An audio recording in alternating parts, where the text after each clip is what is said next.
Most of the great cities of the world are built along the water, and San Francisco is no exception.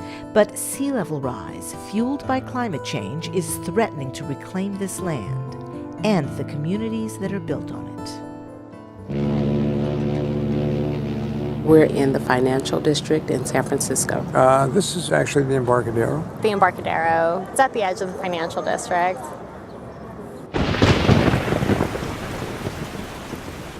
If you can imagine us here in 2050 on a dark and stormy night with high tides and the wind pushing the water up over the seawall and onto the Embarcadero and into the buildings, it will be kind of like that. Scientists think that this is not an unlikely scenario for San Francisco's financial district.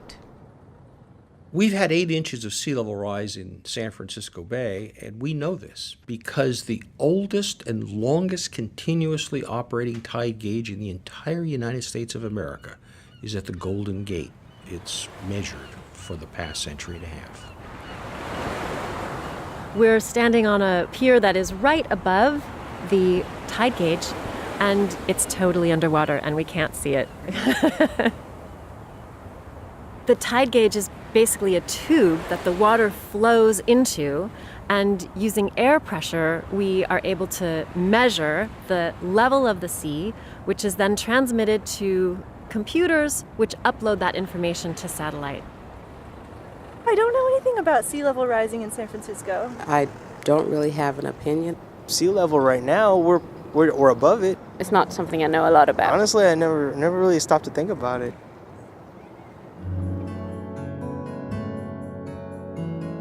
Climate change is causing sea level rise in 2 different ways. The oceans are getting warmer and the actual molecules are expanding. It's called thermal expansion of the world's oceans. A second way in which climate change is causing sea level to rise is simply through the melting of very, very large ice caps over land masses, Greenland and Antarctica.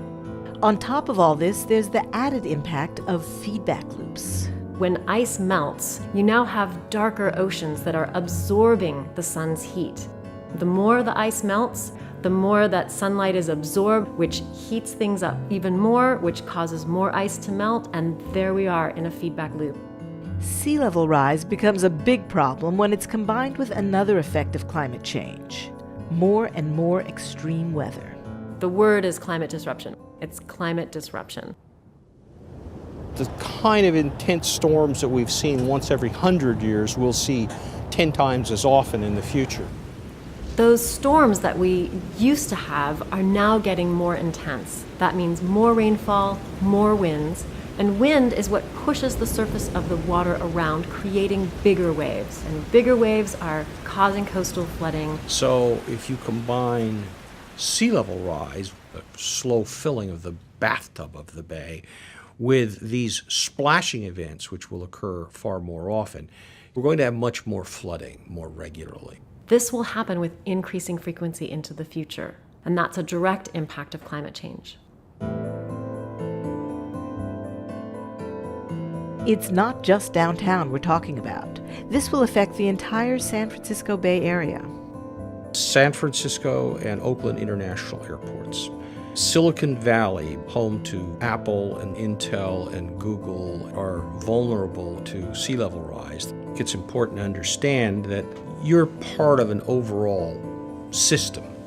In the Bay Area, a lot of police stations, fire stations, schools are in low-lying, vulnerable areas. Climate change will have impacts on all of us here in the Bay Area.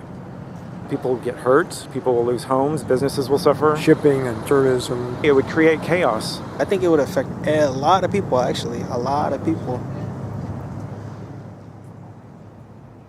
The rate and the magnitude of current change is like nothing evolution has ever had to adapt to before.